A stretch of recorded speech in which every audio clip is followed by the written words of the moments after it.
O'Reilly. Are your wiper blades chattering, skipping, or squeaking? Don't let streaks or smearing on your windshield compromise your visibility. When it's time to replace your wiper blades, stop by O'Reilly Auto Parts and see our selection. Our professional parts people will even install your new wiper blades while you wait. Stop by O'Reilly Auto Parts today.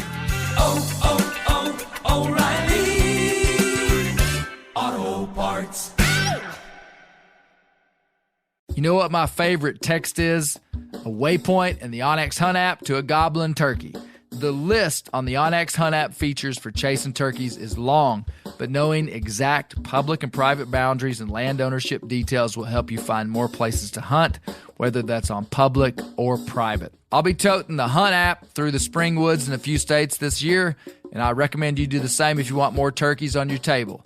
Also, onX has a special offer for you. Use code BEARGREASE to receive 20% off your membership at onxmaps.com/hunt this spring. There's nothing like snook hook sets at dawn or catching a tarpon in the moonlight. Find your next fishing trip made easy on fishingbooker.com and experience the magic of the Sunshine State or any other destination on your fishing bucket list. Book a blue water adventure in search of sailfish or go snapper fishing with the kids. With over 6,000 captains and trips to choose from, planning your next one just got a whole lot easier.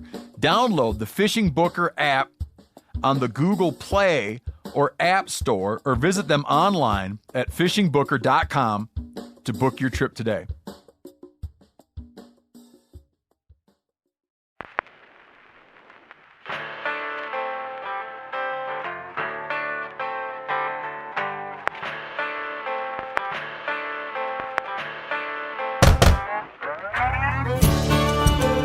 My name is Clay Newcomb, and this is a production of the Bear Grease podcast called the Bear Grease Render, where we render down, dive deeper, and look behind the scenes of the actual Bear Grease podcast. Presented by FHF Gear, American-made, purpose-built hunting and fishing gear that's designed to be as rugged as the places we explore. All right, Cory, go ahead and put that bear fat in. All of it? Yep. Let's. We just need to keep it stirring. So we're in Montana, and we got a fire going. We're on the side of the creek here. We just put about 7 pounds of fresh Montana spring color-phased bear fat into a Dutch oven. And maybe the most apropos bear grease render of all time. We're going to render bear grease while we are talking. So, welcome to the Bear Grease Render, everybody. Like I said, we're in Montana, and I'm joined by two special guests. I have to my left, Bear John Newcomb, my son. Hello. How's it going, Bear? Pretty good. Pretty good. Bear's got a story to tell us here in a little bit. And then Cory Calkins of MeatEater. Cory, good to have you, man. Thanks for having me. We're creekside. We've been bear hunting in Montana. And so for anybody that this would be their first Bear Grease Render, the Bear Grease Render is when we generally talk about the previous week's podcast. On this episode, this is in the field Bear Grease Render, which is a little bit different. We're going to talk about the adventures that we've had over the last 5 days. This is the 5th day of our Western Spring Bear Hunt. Cory, you've been doing this for a long time, though, right? Yeah, I sure have, up in these parts anyway. Bear, this is your first spring bear hunt. Yep. Western Spring Bear Hunt. Yep. What are your impressions so far, man? I like it. I mean, it's a lot different than hunting back in Arkansas. I mean, like, everything's bigger, so, like, the hunting is just way different. Yeah, big mountains. Yep. Big mountains. We're going to talk some about our last Genuine Outlaw series. We're going to talk about that, but we're also going to talk about that on the next render. But I want to dive into our hunt this week. Cory, this is my 7th Montana spring bear hunt in, I think, 9 years. I think it's my 7th hunt. No, 7th hunt in 8 years, because once I came twice. Last year I came twice to Montana. So I'm counting that as 2 different hunts. Man, you've guided back in here for a long time. That's right. Tell me what you used to do before you worked for MeatEater, and then I want to hear what you do for MeatEater. Well, I guided back here for 8 years. Fishermen in the summer, I should say spring bear hunters, and then fishermen all summer. And then come September, we'd do 8 weeks of archery and then rifle elk hunters too. Yeah. Guided back here for a while and then moved down to Bozeman and guided fishermen and hunters down around Bozeman for about 7 years after that. So yeah, been guiding for about 15 years till I started for MeatEater. You started for MeatEater a year and a half ago? Correct. And now, Bear, did you know that Cory guided for a big fancy elk outfit in Montana? And you guided, I mean, like over 30 successful elk hunts for hunters. Is that right? Yeah. What years would that have been? 2014 to 2020. Really? Mm-hmm. Can you tell the name of that place or no? It's the CA Ranch. Yeah, Climbing Arrow Ranch. It just sold to some new owners. So the history of it has changed quite a bit just in the last year. It's not a secret place anymore. It's a well-known ranch for both its history and the elk hunting. Guys like Will Primos, who's been on the show, has hunted there. Yeah, so we're up here talking, and Cory had heard Will Primos on this podcast, and he was like, yeah, I know Wilbur Primos. I guided him for elk. Oh, Wilbur. Yeah. Isn't that cool? Now, you were guiding back into, you were doing horse trips, mule trips back into some pretty wild places. Mm-hmm. So you've been around equine and mules a lot. My whole life, yeah. Grew up with them. My parents had a couple horses, more show horsing. They'd throw my little cute blonde-haired, blue-eyed kid on a bay horse and ride me around, and we'd win some blue ribbons just for showing. Oh, nice. And then my parents did some trips back in here on horseback. So I grew up with them. And then they got a little expensive as I got older. So we got rid of horses. But then when I started working back here, started using horses and mules, packing on them. So our hunt this week, we're just on foot. I think twice I've brought mules for spring bear hunting into Montana. But this year we're just on foot, and we've walked. How much do you think we've walked over the last 4 days, Cory? I'd say we've averaged about 10 miles a day, so over 40 miles, 40 to 50 miles. Yeah, we've covered some ground. Bear, were you a little bit wore out after day 3? Yes. I got to say, though, these Arkansas boys do pretty well in the Montana mountains, I will say. Well, Bear's getting big enough now where he can outwalk and out-hunt me, that's for sure. Mm-hmm. But I can see that. It took him a while to get there, but he's there now. We've got this. We've got a big Dutch oven that's just full of bear fat. We're gonna have to get this fire hotter. That's for sure. Yeah, move that. So we got our grate over the fire, and we really want to get that fire right up under that pot. It's got to be pretty darn hot to render it down. Okay, we gotta tell. So the way that we're hunting these bears up here is that there's a lot of heavily forested area, not a lot of openings, but there's a lot of logging activity, and so we're walking roads. So these roads green up before everything else, and it's no secret about how in the Northwest people hunt bears. In the spring, there's no berries. The berries haven't ripened yet. There's no hard mast because hard mast grows all summer and then is ready in the fall. Pretty much what these bears have to eat is insects that are coming out and then green vegetation, and then anything they could catch as far as meat, like they might catch an elk calf or a moose calf or find winter kill carrion type stuff. That means, though, that these roads create openings in the timber where green grass grows, vegetation grows. There's these clear cuts. Wherever the sun can reach the forest floor, there's going to be green stuff. And, man, there's no rhyme or reason. Well, there is rhyme or reason, but you're basically just trying to cover as much possible ground as you can, find bear sign, and then hunt in those areas. And bear sign would be bear scat along roads. You might see bears from a long ways if in places there's small openings where you can see stuff. But this week it's been pretty wild because we've seen, Cory, how many bears have we seen? 13, I believe. Well, 14 if you count the one that I was 30 yards from but couldn't see last night. Yeah. So 14. okay, 14 bears, and give me the breakdown on the species of bears. You're getting smoked. Cory's getting smoked out. Well, we've seen 3 grizzlies from camp, 5 grizzlies, and the rest were black bears. So 5 grizzlies, and then so 9 black bears. Yeah. 5 grizz, 9 black bears. So let's start off by telling what happened on day 2 with the incident, as we'll call it. All right, Bear, I need some input from you on this. So it had been raining. And it was cold. Temperatures have been fairly cold up here, which I like for bear hunting in the spring. Mm-hmm. And it'd been raining, and right at last light, we found a road that we liked, Cory liked, and we decided to walk it. We started walking it, and we found small amount of what we believe to be a small black bear based upon the gauge of the bear scat and the size of it. It looked like a small black bear. But then as we're walking, we're probably a mile from the truck, and we start seeing some big grizz tracks. Mm-hmm. And I mean, if you can tell a grizz track from a black bear track by its architecture.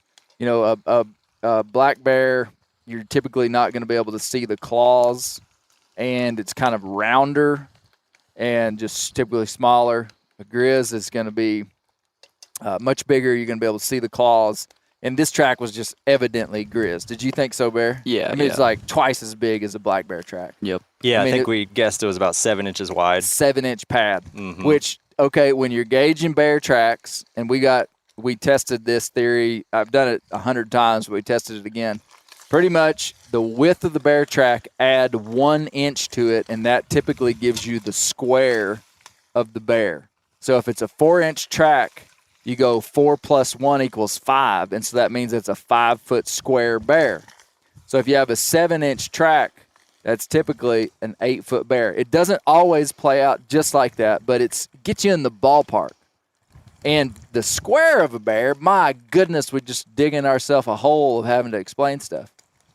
Bear, how do you square a bear? Do you know? You measure from claw to claw, like the wingspan of the front arms. A bear that's the hide, it's green like stretched hide of out. a bear. Stretched out on the ground, and then from tip of the nose to the base of the tail, add them up together, divide them by 2. Yep. And that gives you the square. So like a 6-foot square bear would be like a really solid, good bear. Like there wouldn't be very many sows that would square 6 foot, even though it's possible. A 7-foot bear would be a giant. I have seen with my own eyeballs in all the Canadian bear camps and all the bears I've seen and helped people skin. I've seen one true 7-foot bear. And so everybody and their brother that, you know, I don't know. I've seen a lot of bears, and I've only seen one that was a true 7-foot square bear. That's just the way it was. Like Andy Brown said, that's just the way it happened. I loved it when Andy Brown said that about Louis Dale and Charlie turning their dogs out on October 1st. He just said, Clay, that's just the way it happened. I've only seen one 7-foot bear. So there we are, walking the road, hour before dark. It's raining. We see grizz tracks. We start seeing a little bit of grizz scat, and we see black bear scat, which is odd because typically the grizz push out the black bear. That's the theory anyway. Yeah, they don't like to hang out together, Right. as far as I've noticed. Yeah.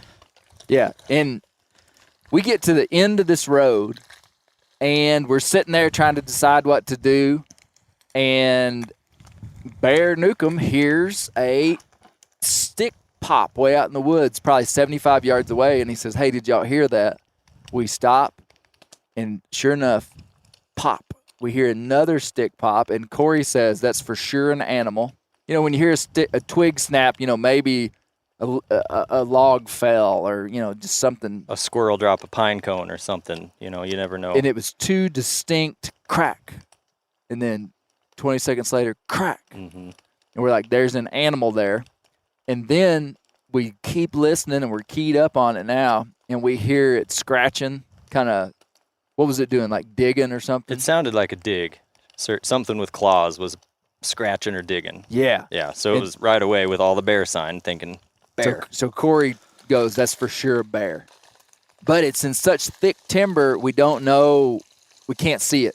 Well, I have my Phelps predator call with me. And so I go, hey, let's predator call that thing and see if it'll come in. And what was cool is that the whole week, Cory had asked me if I'd ever been successful predator calling a bear. And I've not done it a ton, but I told him that one time in British Columbia, we called up a bear that was probably 300 yards away by blowing on a rabbit squealer and watched it come across a clear cut like into bow range. It was a small bear. And then another time in British Columbia on a different hunt, we had a sow out in a field, Bear John Newcomb, and the sow was feeding in grass. It was a bear we didn't want to kill. We were just messing around. We are probably 80 yards from her, and we go to wailing on a predator call, and we were thinking she's going to lift up her head from that grass and just come busting into us.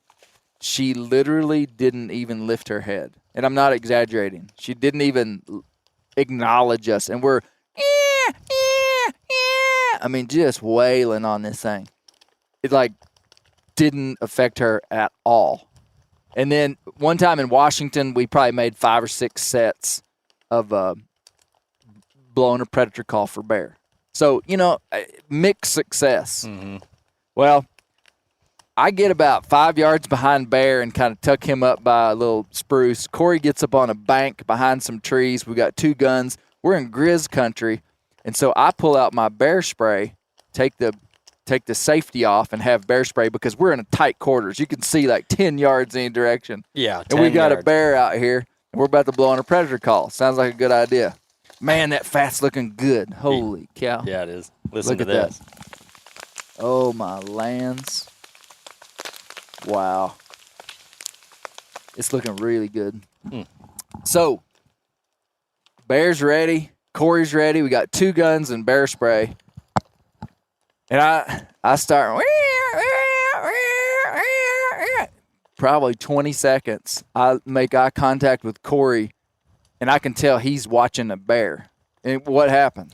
There was a little black bear, maybe a 4-foot black bear, just bounding across the logs right for the call. And from what we could hear scratching, well, that must have been what was scratching.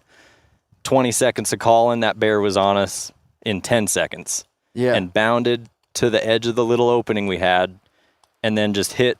How close was it, Bear? He's probably like 10 yards from me. And Bear has his gun up, and pretty much if it had stepped in the opening, I don't think we would have gauged much. He probably would have just shot it. Mm-hmm.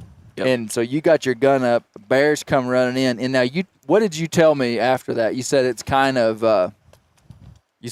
unnerving. Yeah, I mean, like, because you're right behind me. And so, like, the bear is, I mean, he's coming for the predator call. He's wanting to eat something. And it sounds like, I mean, you can't tell how big he is. You just hear brush cracking. So I don't know if it could have been a grizz. Yeah, I don't know if an 8-foot grizzly is about to bust out of the brush 10 yards in front of me, or if it's going to be a or a lion, 4-foot black bear. Yeah. So here comes the brush crashing. Cory goes, "There's a bear." I can't see the bear. And okay, you take it from here, Cory. Once I could see it bounding and I could tell what it was, I whispered, "Black bear, black bear." And both Bear John and I raise our guns up. We both had tags, both ready to fill it. And the bear just came to the edge and stopped like it hit a brick wall. It must have winded us or seen us standing there.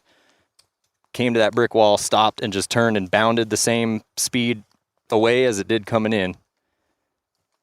And took 5 steps into the woods, and out of nowhere, a big silverback grizzly bear chasing right to left, chases that little black bear right up into a tree 40 yards away from us. I mean, the whole scene was 20, 30 yards into the woods, but it chases the black bear how high into the tree? That's 20, 30 feet up a tree. That little black bear was scared to death.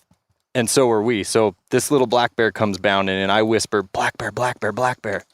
When it stopped and turned around and I knew we couldn't get a shot, 2 seconds later, "Grizzly, grizzly, grizzly, grizzly." It was intense. And just Clay and I and Bear, we just started screaming, hey, bear, get out of here, Bear."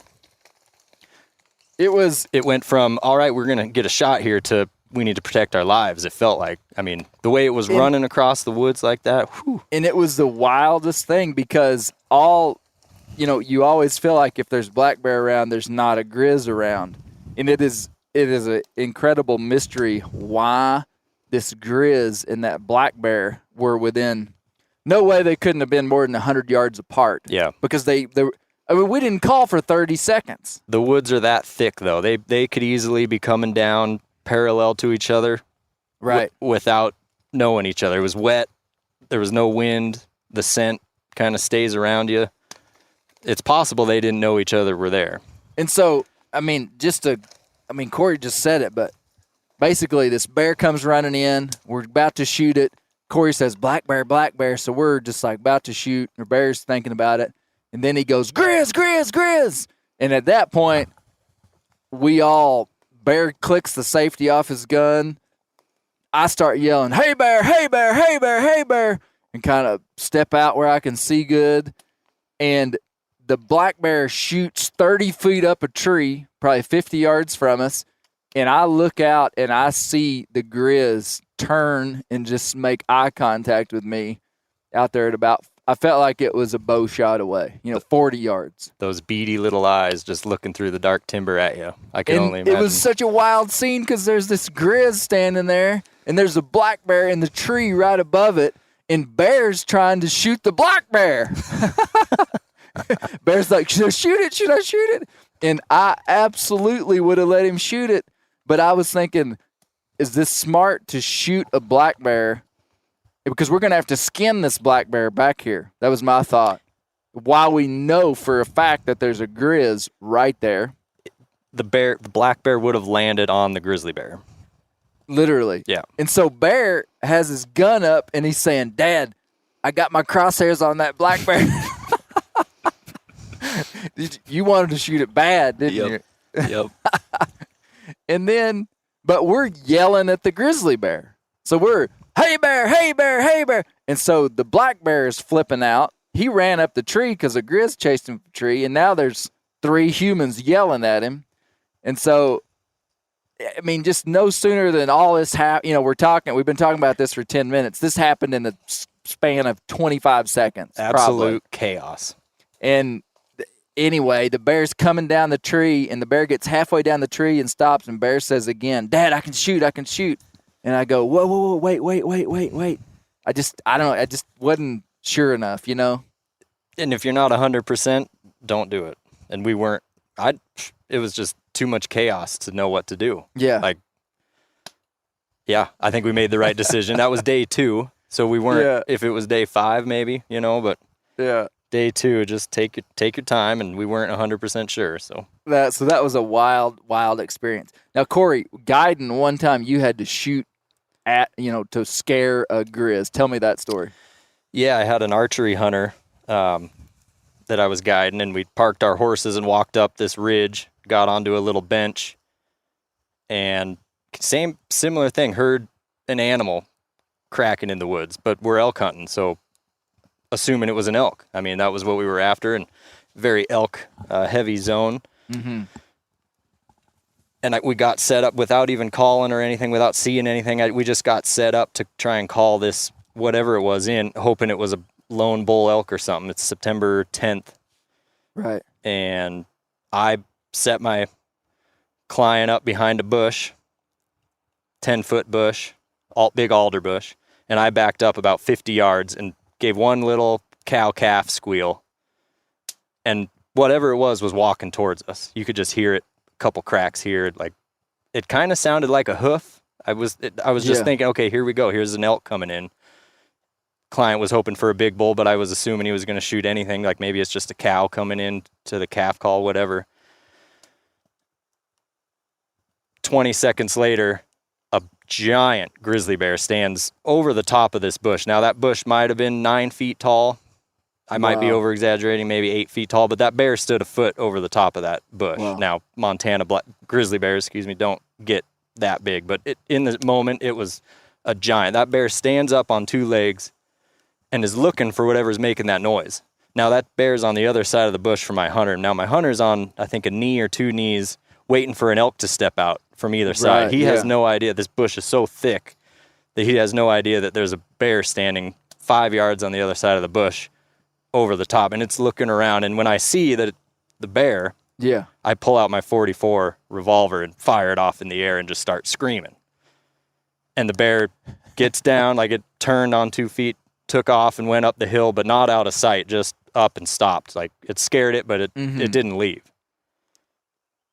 That was a close call for sure. I mean, Wow. I think if he would have saw my hunter and caught him off guard like that, who knows what, it was a big boar grizzly bear. Who knows what the bear would have done. Scared the bejesus out of that hunter though, when he's quiet, just sitting there, and all of a sudden a .44 mag goes off 50 yards behind it. It scared him a little bit. Yeah, I bet it did, but you probably saved him at minimum from a very, very close call, and maybe even from getting whooped on by a grizz. Could have happened. It was a close call, no doubt.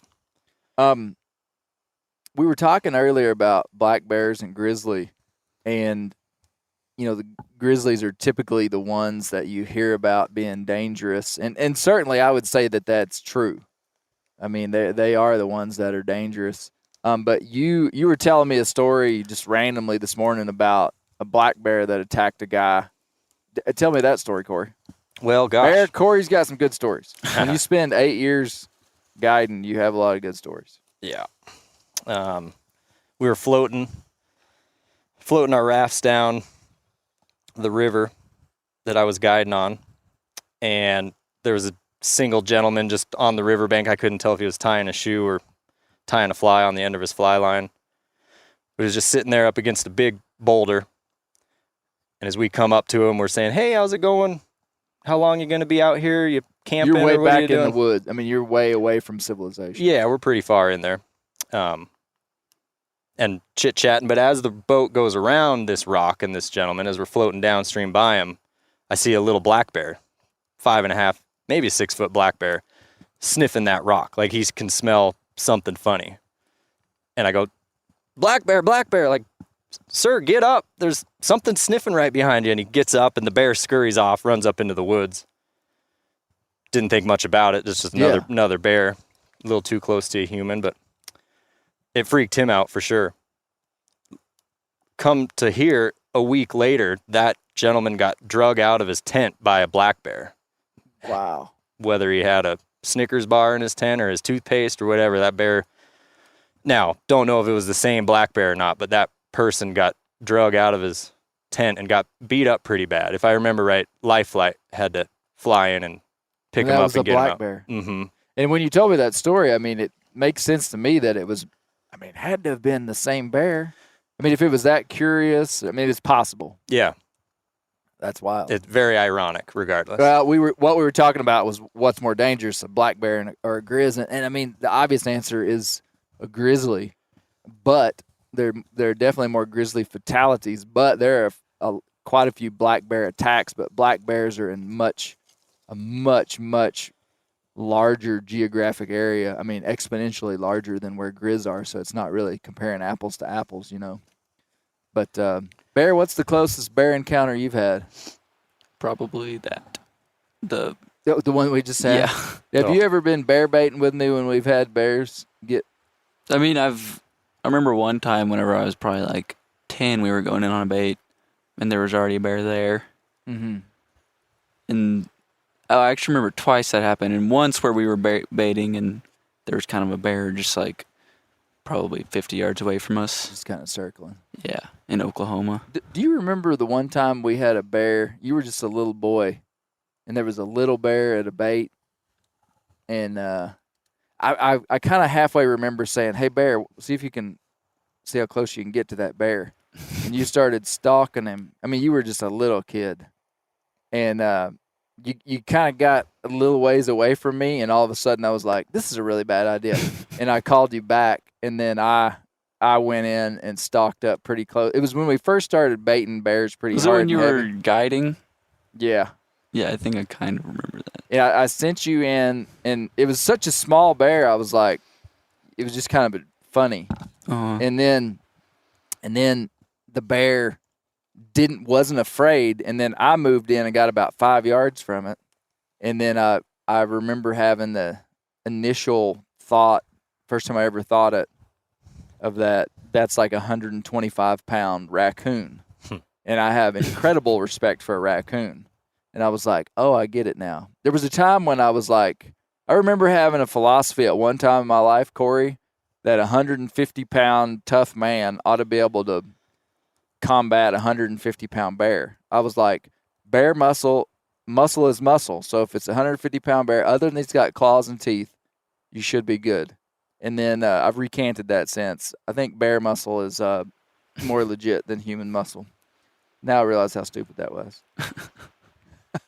Punch him in the nose. Punch him in the nose. Right? It's like hitting a man in his groin, I've heard. Really? I haven't had to yet, but if you punch him in the nose, it hurts him. Yeah. That's their weak spot.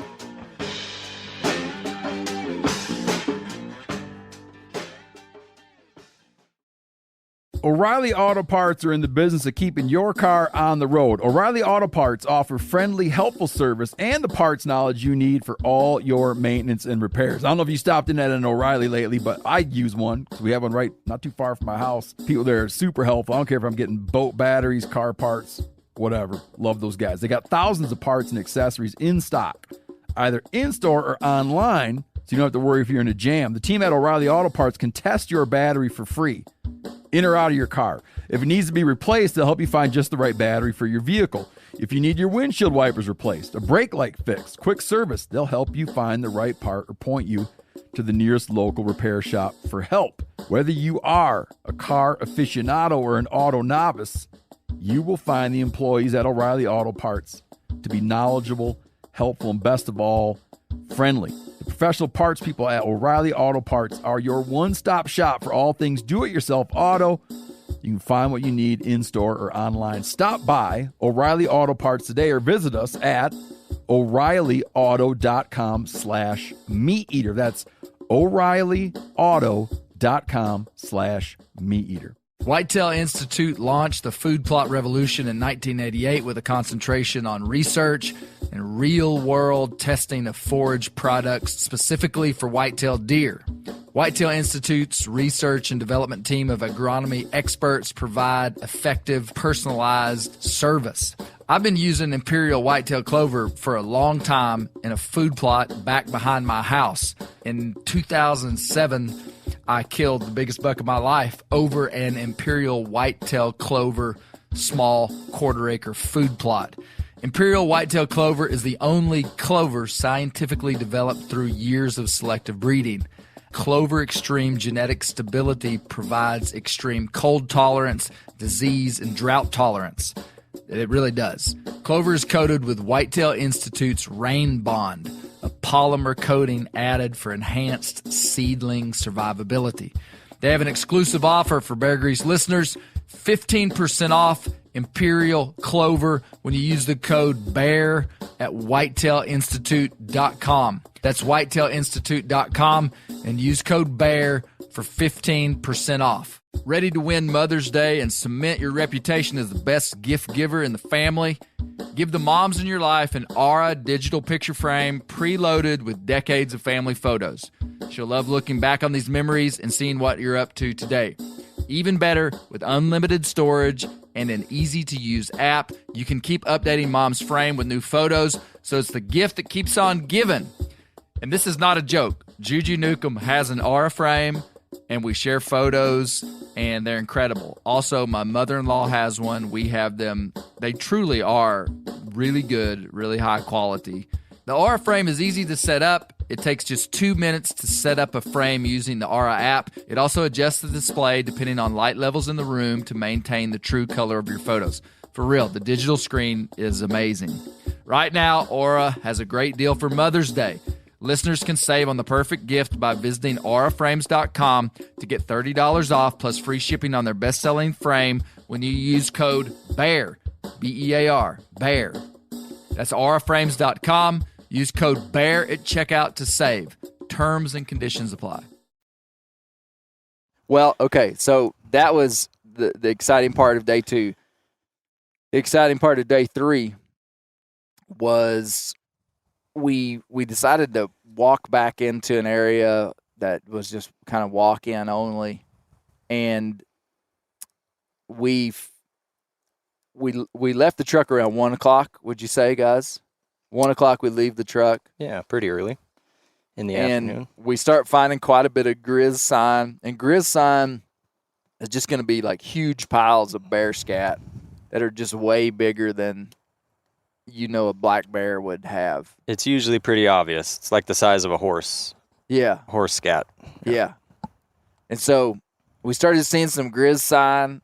We continued to do a little predator calling. We were kind of encouraged by our success with predator calling. So we had a pretty good system where I would have the bear spray out and I would be turned around behind these guys, and they had 2 rifles. And we started predator calling in bigger, more open areas where you could see something coming. And we probably predator called 4 or 5 more sets and never had any success, even though we did predator call at a sow and cubs that we saw.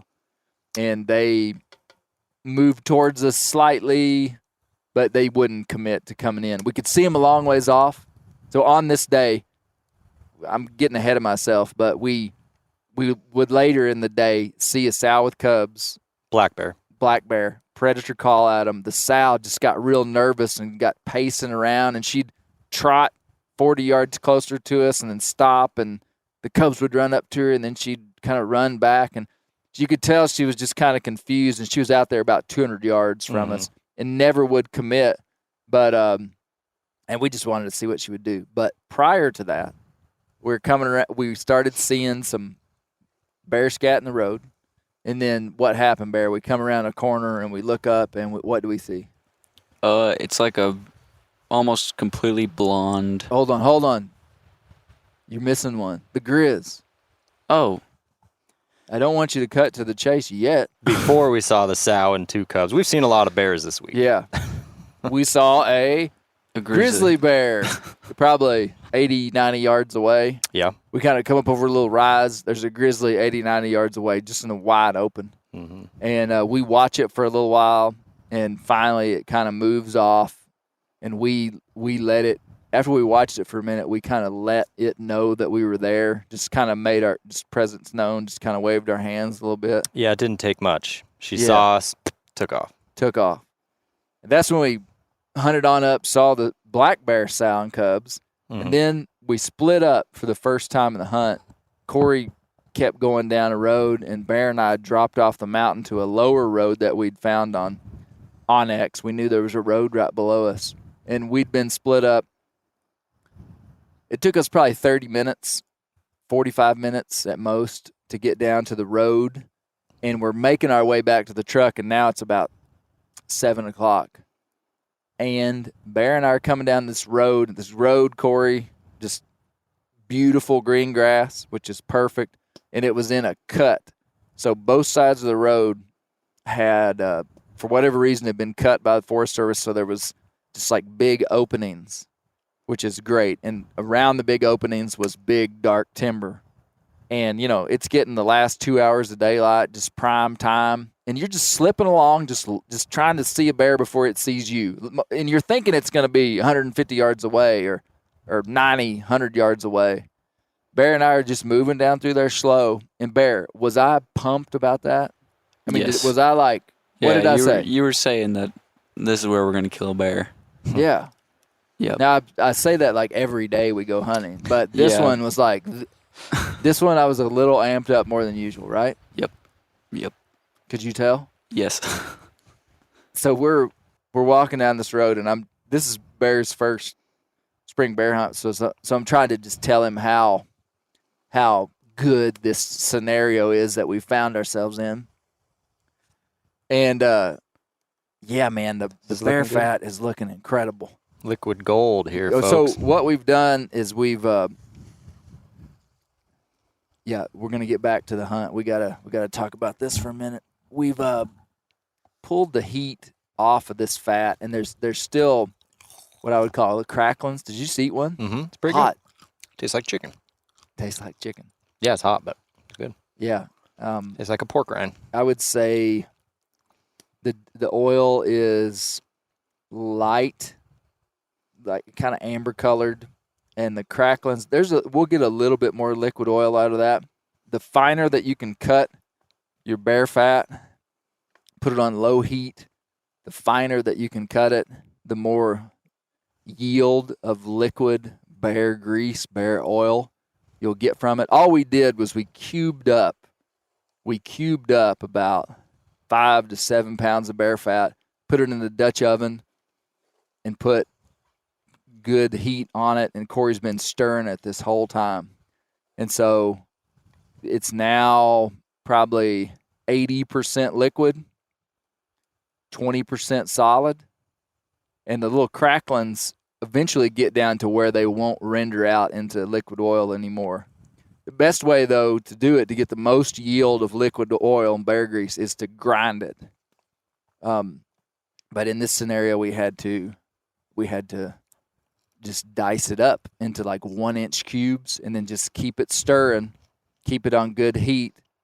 And what we'll do now is we're going to let it cool down for a while, and we're going to run it through a dish towel as a filter to filter out any particles that were in there. You know, some of our meat in the field, you know, there might have been something on it. We're going to filter it through a dish towel and pour it into some jars that we have. And so we'll get some fantastic oil. But we're going to kind of let it take a little bit of heat, but we're going to let it cool down. Cool. So there we were, Bear John. We're walking down the road. It's prime time. We're looking out to our left at big snow-covered mountains. Walking through a road of emerald green. It was like a bear hunter's dream. It's like it being November 5th and you're sitting over a bunch of good sign and in your whitetail tree stand. And you just feel like it's about to happen. I really felt like it was about to happen. Well, what happens, Bear? What happened? Well, so we're walking down this road, and there's kind of like this little rise in the road where it kind of goes up and then drops down. And there's like a little brush pile almost to the left of the road, right even with like the peak of the rise. So we can't really see anything in that area, like, because the brush is covering it, and then there's the rise, so we can't see over that. So we come up right to the top of this little rise, and you like duck down, and you're like, bear. So I like kind of see it, and I could see that it's like blonde. It's real confusing hunting with somebody named Bear. Yes. Especially when there's a grizz and a black bear running at you. Like, bear. No. Bear. No, seriously, No, bear. one time, Cory and I keep interrupting this story. We'll get there. We got to draw this out, man. You can't just spill the beans this quick. No. One time while we were hunting this week, all three of us are walking. We're all just scoping out the woods. It was quiet, and I was trying to say something to Bear Newcomb, and I said, Bear. And I remember Cory jerked his head like he thought I was saying, bear. Like, there's a bear. You did. There's a slight difference between there's a bear and bear. I mean, like, almost indiscernible. But I was like, no, I'm just trying to get him. So, okay, there we were. Yep. And so So I say, bear. Yeah, like saying that there's a bear. And You so, knew what I was saying. Yeah, and so I see the bear like right as you go down. Like, I see you go down, I see you're looking over here, and I see a bear like probably 35 yards from us. And at first, like, I could tell it was like black bear shaped, but it looked like a grizzly. Like, Yeah, I was thinking absolutely. like, oh man, it's just another grizzly, which would have been cool, but you know, we're trying to get a black bear, and we've seen a lot of grizzlies at this point in the hunt. Yeah, you had just seen one Yeah. an hour before. A blonde grizzly. Yeah. I mean, perfect. almost the same color as the one Yeah. that we saw. A grizzled grizzly bear. Yes. And so we kind of like peek back up, and you look at it, and you're like, that's a black bear. And you tell me to look at it, and I look at it, and I mean, it's definitely a black I wanted to get bear. confirmation from him because, you know, to hunt Montana, you have to take a bear ID, digital bear ID test where they show you pictures of color-phased bears and grizzly bears, and it says, is this a grizzly bear? Is this a brown bear? Is this? And man, it would be hard to describe, like, unless when you see them, you know. And, you know, bear hunters know. It would be hard to mess up. But at the same time, this bright blonde bear, like, I did a double take, just like, golly, is that is that a black bear? And and Bear was going to be the one to pull the trigger, so I wanted him to be confident too, and I trusted his judgment, and I said, "Are you sure that's a black bear?" And he said, "Oh yeah." What distinguishing characteristics? It was just small. It was more round, just like its body, just like in general. It had a little bigger ears, a little closer together. That's really all. I mean, it just looked like a black bear. Its face, like if you couldn't have seen its head, you'd have thought it would have been hard to told what it was. Its head, to me, its head was slightly darker than its body. Yeah, and it had darker legs, little darker legs, and so we bleach blonde on the top. I mean, like beautiful. I mean, just glowing in the sun. I mean, it was incredible. Yeah, and so I get the gun up. There's kind of some like weeds in front of it. How far is the bear? Probably less than 35. Probably like. I mean, it was a bow shot. Yeah, and there's some weeds in front of it, and I mean, I probably could have shot through the weeds and would have killed it, but I was not gonna risk that. So I kind of like walked to the right a little, and you were telling me to shoot, but there were weeds. Bear, shoot. But there were weeds, and so then it took a big step, and it was clear.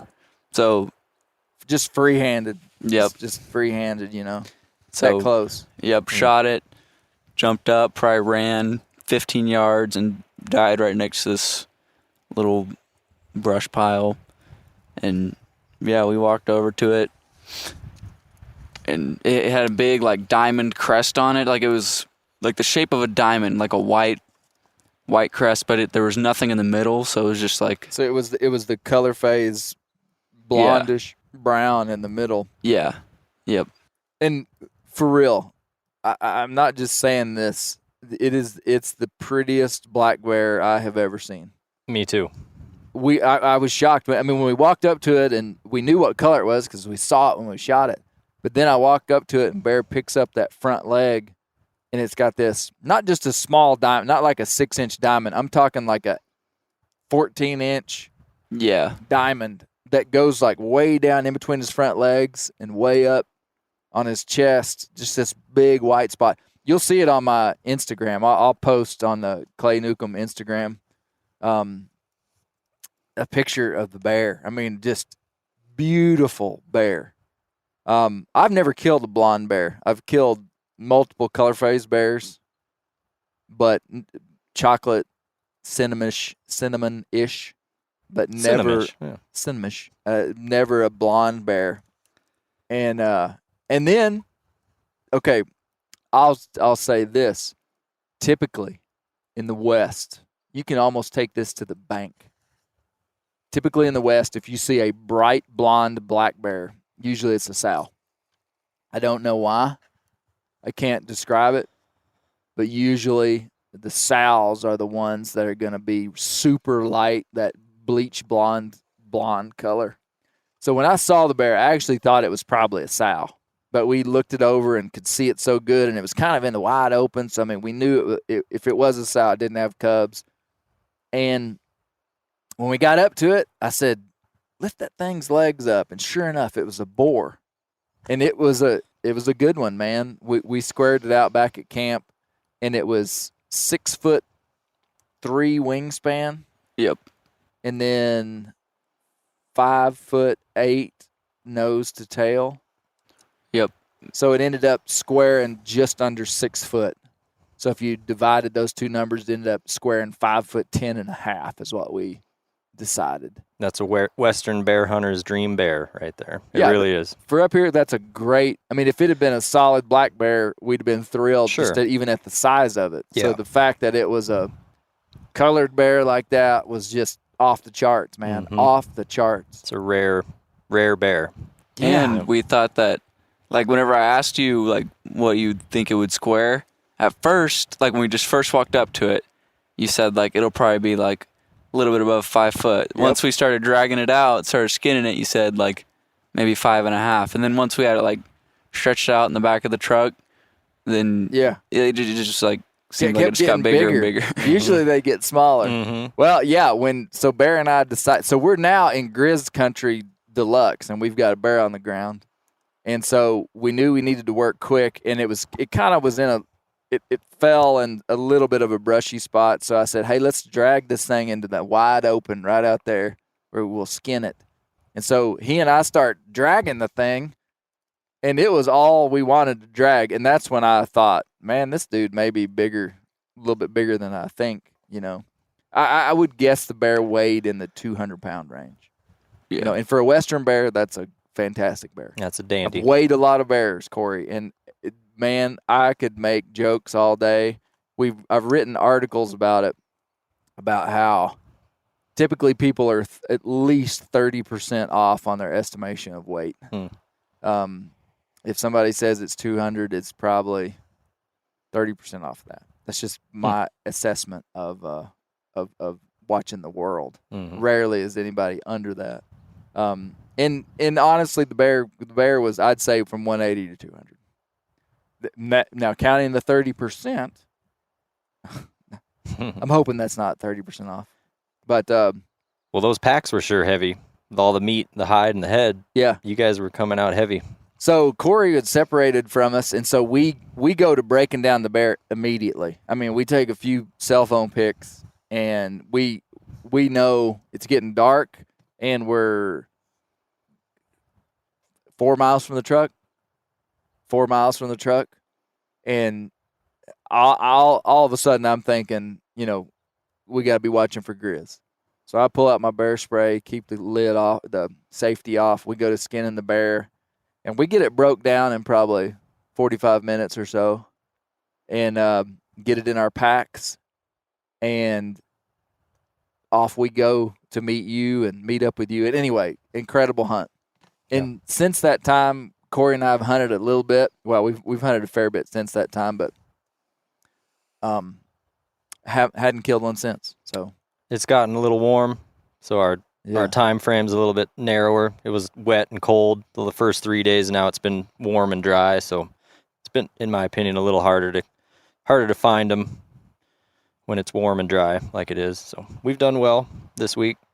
Yeah, seen a lot of bears. Yeah. Well, I want to talk about the Genuine Outlaws episode number 2, but I don't want to go into much of it, guys. I just want to touch on it. I know both of you guys have listened to it, and this is a bear grease render in the field where we're literally rendering bear grease, and I want to talk about this podcast with the render crew from back in Arkansas too, but. Cory, you listened to it. What'd you think, man? Intriguing subject, number one. I mean, and brave subject. Nobody's really talked about this sort of thing. You know, there's movies and books of outlaws and bad guys, but nobody's really dove in and operated on it like you are. Just in the hunting space, is that what you mean? Yeah, well, in the hunting space. Yeah, exactly. Outlaws, poachers, what have you. Yeah. So it's been an intriguing topic, and I love that you're diving into it like you are. Yeah. You know, that it was we talked about this extensively, but in the past renders and even on the podcast, but I kind of want to be true to the culture of hunting, of rural America. And I'm telling you, people where I grew up wanted to talk about Louis Dell and Charlie Edwards. And so did I. And so here I have this podcast where we talk about all things hunting, and I'm diving into these little nuances inside of hunting and just trying to figure out kind of what makes us tick and what's special and what is the culture of hunting. And obviously, poaching and outlawing is a negative thing in any context. But I was just really had questions of why these guys kind of held the positions that they did inside of our community and why we were so intrigued by them. And I still don't have all the answers for that. But you may never find the answers. But they were definitely super interesting brothers. Bear, what did you think, man? I thought it was interesting too. I remember like you and Pawpaw talking about them like just how a lot of those stories that were on the podcast, I remember hearing from you and Pawpaw, but yeah, I thought it was interesting. They had to be like really good hunters, I feel like. Because, Yeah. I mean, like, They were. we hunt in that area all the time, and like the fact that they could kill more turkeys than were legal to me. I mean, I know there were more turkeys back then, but still, Right. to me, seems like you'd have to be a really good hunter. Yeah. 'Cause we can hardly kill one. Man, if we were trying to be outlaws, we'd have a hard time. We'd be like, doggone it, I can't kill over my limit for anything. Poachers, we need to make a movie called Poachers Gone Bad, where a couple of guys go out and inspired by the Bear Grease Genuine Outlaws podcast series. They're like, doggone it, man, we're going to be poachers. And they go out and they can't kill a thing. They like try to break every game law. This is a joke, people. Yeah. This is a joke. Bear, did listen to this make you want to be an outlaw? No. Okay, good. Just checking. Just checking. Man, my dad, if Gary Newcomb were here, he's a guest on the Render often. He did a good job with me he exposed us to that stuff. And I said at the beginning of the podcast that Dad, he instilled me with a value system that, I mean, I've not always upheld to. I mean, but I knew breaking game laws wasn't the thing to do or something I was interested in going out and doing on purpose. But at the same time, he exposed me to all this stuff, and I think it was really valuable to me to see him, and he really did, man. He was influential to me in a lot of ways when it came to people, because he dealt with so many people, and when he came home, those are the stories he would tell about the people he'd met, and it just, I don't know, I probably just was sitting there as a kid, not saying much, he probably didn't even know that I was being impacted by a lot of that stuff, but that's the beauty of kind of father and son relationship, you know. Mm-hmm. But what else do you think, Cory? Anything else? What else stood out to you? This is kind of like an abbreviated render as we talk about the Genuine Outlaw series. I mean, who was it? Neil took the words right out of my mouth, just describing them similar to Robin Hood, how they were poaching all these animals, but they didn't waste a thing, and they were giving them to the needy, the less able, who couldn't get out and hunt, you know? Yeah. Like helping people out at the same time, breaking laws, being unethical, if you were to describe it, but helping people out at the same time. Yeah. I mean, I could see those two being like Robin Hood and Little John, walking through the forest, shooting turkeys and deer. Golly, what a day. Beautiful rhyme. You know, when I said all that, it wasn't to justify what they did, because it doesn't justify what they did. Mm-mm. It's just interesting. Very. It's just interesting. In their ethics when it came to wasting meat, I would say they had very high standards, especially for the time when it came to wasting meat. And does that mean I'm trying to say it was okay for them to poach? No, I'm just saying it was interesting. Well, you wish ethical hunters had that same drive to utilize the entire animal. There's many people who only get one deer tag, one elk tag, but they don't take all the meat. They don't cook up those deer or elk shanks. You know, they don't know about it. They don't. Yeah. And it sounds like these guys, even though they were breaking laws, they were somehow on the bright side of things at the same time. There was a dark side and a bright side. Well, and then I was really, I tell you what, we're going back to the render pot. Let's go ahead and take that off of there, Cory. Okay. And let's just put the Dutch oven lid on it so it doesn't get ash in it. I think we rendered it down. It's probably over 80% liquid. We're just going to let it cool in this pot before we pour it into our jars. But I'm going to guess we've got over a gallon. Would you say you think that's probably a gallon? I'm envisioning pouring a gallon milk jug in there. Mm-hmm. Yeah, that's a gallon. I bet, More right than a there. gallon. It's close. Yeah. So, no, I was interested in.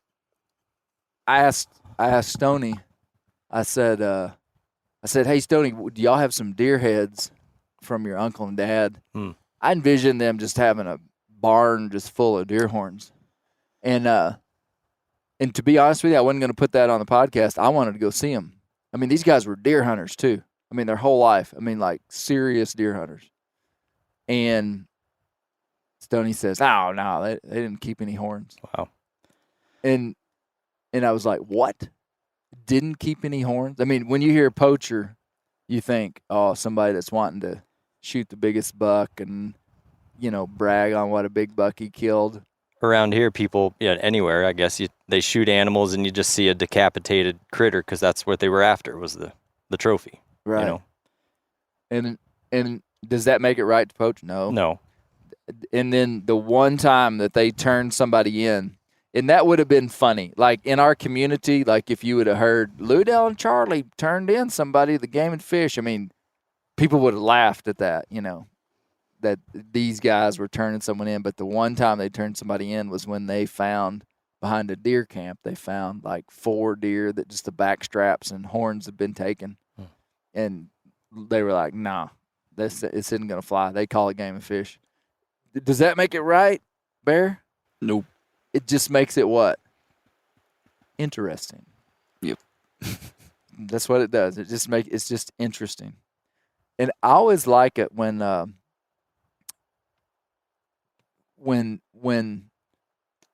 don't know, I just feel like just everybody's got a story and there's value inside of just about any story and just about any person's life. And I like it when we kind of can see interesting stuff inside of maybe someone that the world had labeled as a negative person. And we're going to dive into this a lot deeper. Man, do y'all have any closing thoughts on the Outlaw podcast, Cory? Let's just start there. Outlaw podcast, closing thoughts? I hope you dive in and dissect if there's another duo of outlaws. Or so you want some more of it? I want some more, yeah. You're going on the record. I know this was kind of just like a tippy-toe step into the subject, and I hope there's more. Okay. Yeah, it's So intriguing. you weren't offended by this? Because, No. Man, it may have been just like crystal clear. Like obviously I was confident enough to do it, but I have taken a little bit of heat because it is controversial. It's controversial to paint someone who's clearly an outlaw in any kind of positive light. And we talked about their whole lives, and so, but you want some more of it. Yeah. Okay. Bear, what do you think about the Bear Grease podcast? Are you a fan, or are you just kind of like, it's just the dad talking? I like it. You like it? Yeah. How much do you listen to the Bear Grease podcast? Honestly. Well, since I've started driving on my own, I've been listening to it less because I thought you were going to say more, and I was going to be really proud. Oh, yeah. No, because whenever I'm in the car with you, when you're driving me places, we always listen to them. But yeah, whenever it's just me, I listen to them to edit them, Cory. Mm-hmm. Bear, how often do you listen to the MeatEater podcast? probably never. Yeah. Oh, no. Well, that means Bear Grease must be a little better. No offense, Steve. Oh, well, hey, great week. What a week. Great week. Grizz encounters, bear encounters, killed a beautiful bear, ate some great food. We're hunting in Cory's. This is Cory's place, and man, thanks a ton for having us up here. My pleasure. Thanks for coming all the way up here. Hey, tell us. I never got to what you do for MeatEater. Now you were the what? I was the communications coordinator, answering all the incoming emails to MeatEater@themeateater.com. But I just got promoted to the hunt and fish coordinator. Okay. Yeah, which I'm fresh at this role. Yeah. I'm excited to work. I'll be able to work a lot closer to the crew, Clay, Steve, Yanni. And yeah, I'm excited. Excellent. Well, we got some bear fat to pour into some jars, and the next Bear Grease podcast, I'm very excited about it. It's more outlaw stuff, but it's more us dissecting the American intrigue with outlaws, not just American, the human nature's intrigue with outlaws, and kind of dissecting it. I think it's going to help for me to make sense of some of this. Yeah, I'm going to need some of that too, because that's what's intriguing. Like, I didn't realize it was an intriguing subject, but being able to delve into to that will make it. And I may or may not have interviewed the director of the Arkansas Game and Fish Commission about poaching in Arkansas. Cool. You have to see if I did or not. Maybe that's just a bluff. You think I'm bluffing, Bear? Doubt it. A bluffing bear. Get it? Bluffing Bear. We've been bluffed at maybe once or twice this week. Keep the wild places wild, because that's where the bears live. Amen.